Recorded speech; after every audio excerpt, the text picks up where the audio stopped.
Deshawn Temple, 7th grade ELA, Sam Green Charter School. And as you can see, this is simply the calm down corner. It's, what's the word I'm looking for? It's kind of off the corner, it's in the back. And really, this corner was meant for a student, a person, to simply get in the right headspace. And that's basically what we call it, headspace. And it takes up just a little bit of space. And the way I rolled it out was, I understand that, or we definitely understand that you really can't think when you're in that survival mode.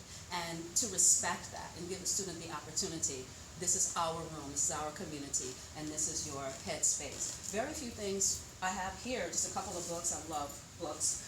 Love word work because I'm a teacher, education. And the pillow. This is simply, a lot of them just kind of put their head down on it or just sit it on their laps. And it's something that's quiet. And the way I rolled it out was very, very simple. It is a sacred space. The students are not allowed to just sit here and make it their desk, although some have tried. But when you roll it out and said, this is your space and your opportunity to come here, take 5 at first, and then just move back. And honestly, the students owned it almost right away. So when we had students who were trying to use it as their desk, I had students actually come up and say, other people could use this space. It didn't start out like this. At first it was just this stupid table.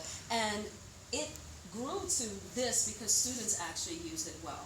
They came in, sat, did their work, and then just moved out. It's grown to include Tabasco, our gecko, and our plants, just as a way to make this not, headspace not to be, I can't handle what's happening right now.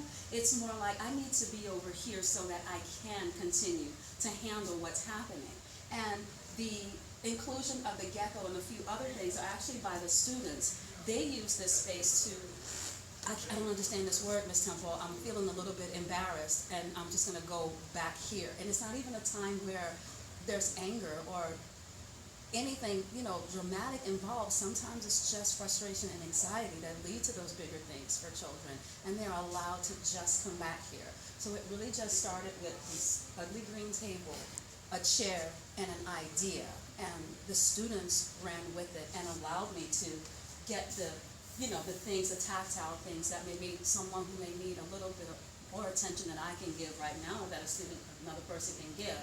And this gecko, I don't think the students need me at this point. Some of them will just sit here for 2 minutes and stare at Tabasco, and he'll stare back at them, and it just takes them out of that whatever issue that they may be having. And that vocabulary word that I may be asking them for doesn't seem so big. And sometimes, honestly, I don't have to say a word. They'll just sit there, put their heads down, take 2 minutes, and come back. And so, I highly encourage to have a headspace or a calm down corner, whatever you want to call it.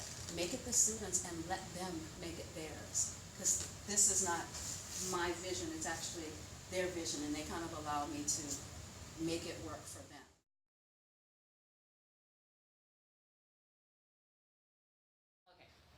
I know some people are saying, what if kids abuse it? They will.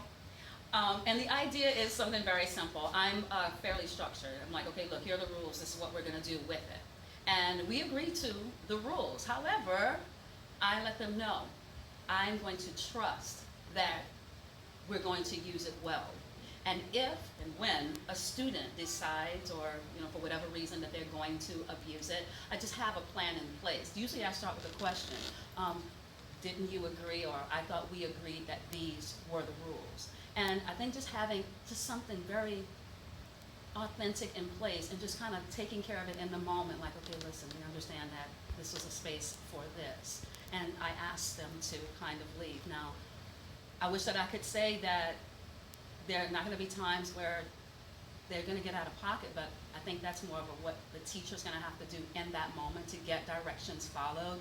But I do believe, for me, asking them the questions such as, I thought we agreed that these were the rules. Did we understand the rules, or is there something in the rules that it doesn't feel right for you? And if that is the case, a student will say, well, but, and then we can talk about it. And then a lot of times they're like, yeah, I kind of just messed that up, and I'm going to have to get out of headspace. And I think that's a one-on-one conversation. But I think to say that I'm not going to do it because students will misuse it, I believe that's probably more traumatic to your students and to you, because there's already that level of, as a teacher, I'm not willing to step out. I'm afraid, and that kind of increases the anxiety to me. So I don't know if that's a better answer, but for me, for a student to feel vulnerable with me, I need to feel vulnerable with them and let them know, look, I'm trusting you. We might mess up.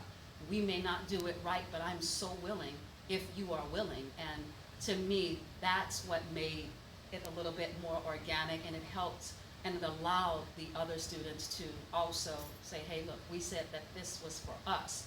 Making it a community, for me, is the powerful aspect of it. And still today, sometimes I have to give the eye to a kid when they're sitting in that space. Just like this morning, I was like, and it was understood. A couple other students looked, and he kind of walked away. So it is ongoing, but I do believe that when students learn to use it, however that looks in another teacher's classroom, because it's definitely probably not going to look like it does in here, the willingness to get outside of your own comfort zone will allow those students to, get outside of their comfort zone and trust that this space is truly theirs, and they'll make it what they need it to be with your